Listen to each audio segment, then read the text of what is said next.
everybody. Welcome into the preview show, Refreshed by Coca-Cola. I'm Alex Weaver here with Jonathan Merryman. The 9 car dominates. He runs off into the wall, and oh, let's do a burnout there after we finish. Yeah, absolutely. The fact that Chase was able to literally bounce back from that hit with the turn 1 wall was pretty good for that team. I mean, he thought he had damaged the nose a little bit. Luckily, the tires there were soft enough to just shoot him back out on the racetrack. He did lose quite a bit of track position, but him and Alan Gustafson, they overcame that. I think that's a statement win for these guys in the playoffs. Definitely taking a lot of momentum, being able to win stage 2 and bounce back after that incident. You speak of that momentum. We're now headed to Dover, Talladega, and Kansas, which, oh yeah, by the way, the 9 has won at all 3 of those.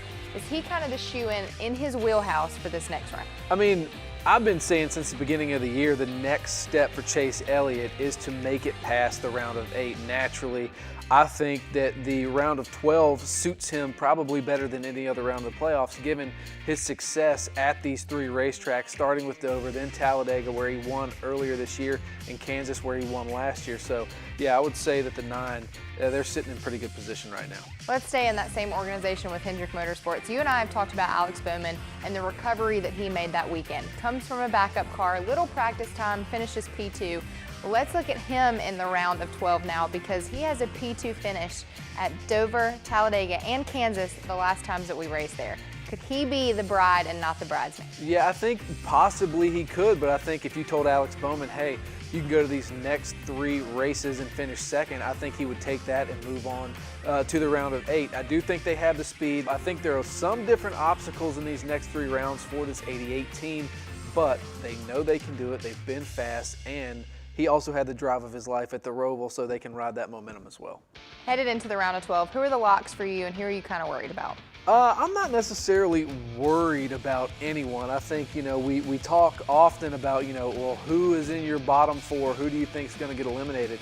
We're now down to 12 drivers who, aside from Boyer, who hasn't won this year, and Kyle Larson, who has struggled early in the year, and William Byron, who doesn't have a win in the series at all, but it's coming shortly. Like, those guys, I think, are starting to get it together where they're going to be threats to win races. I think anybody can win in this round, especially with Talladega looming. I think it's going to be quite a crazy round of 12. So you're saying that the round of 12 is going to be entertaining, to say the least? Yeah, I think in terms of who's in and who's out, it's a toss-up for, at least 8 of the 12. Well, the Coca-Cola Racing family of drivers has 3 left in the playoffs, but I know that you're keeping your eye on this week at Dover, one guy that's not necessarily in the playoffs. Yeah, Daniel Suarez. If you look for a dark horse, if you're filling out your NASCAR Fantasy Live team and you need a guy who's not in the playoffs, Daniel Suarez for sure. In 5 races, he has 4 top 10 finishes, and oh, by the way, that 5th finish was an 11th place finish.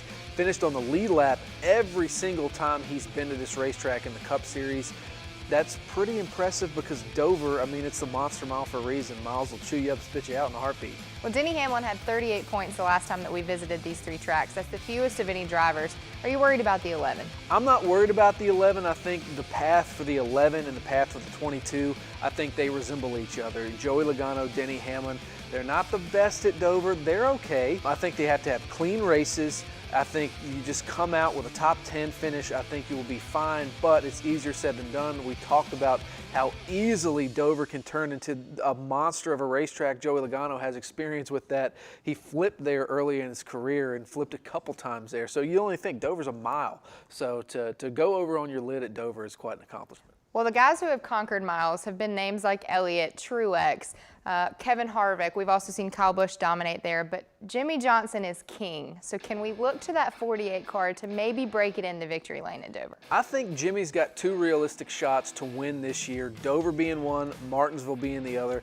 Now, can anything happen in those other weeks? Sure. But if you look at tracks he's historically good at, it's the concrete corners, right? Dover and Martinsville. Why not get win number 84 and break that tie with Cale at 83? He may be able to break out that helmet he had specially painted a couple years ago as well. Yeah, the playoff drivers won't be happy, but Jimmy, I think, will be a happy It'll camper. be a whole new wrench because that means that somebody didn't guarantee their spot with a win as well. Well, who are you going with at Dover? Who am I going to pick at Dover? Man, oh man, I'm going to take Martin Truex Jr. It's one of his 30 home tracks. I think he's going to feel very comfortable at Dover with Cole Pern, so I think Martin Truex Jr. gets back on the horse this weekend. All right, I think I'm going with one of the fastest cars at the Roval that we saw, Kevin Harvick. He really wanted that win, so I'm going to go with the 4 camp at Dover. He's won there before. He's hot. He wants a win. Not a bad pick. All right, that's coming up. Dover International Speedway. We're racing there for the opening race of the round of 12 in the NASCAR playoffs. Sunday, 2:30 p.m. on NBCSN. We'll see you guys right back here on the preview show next week.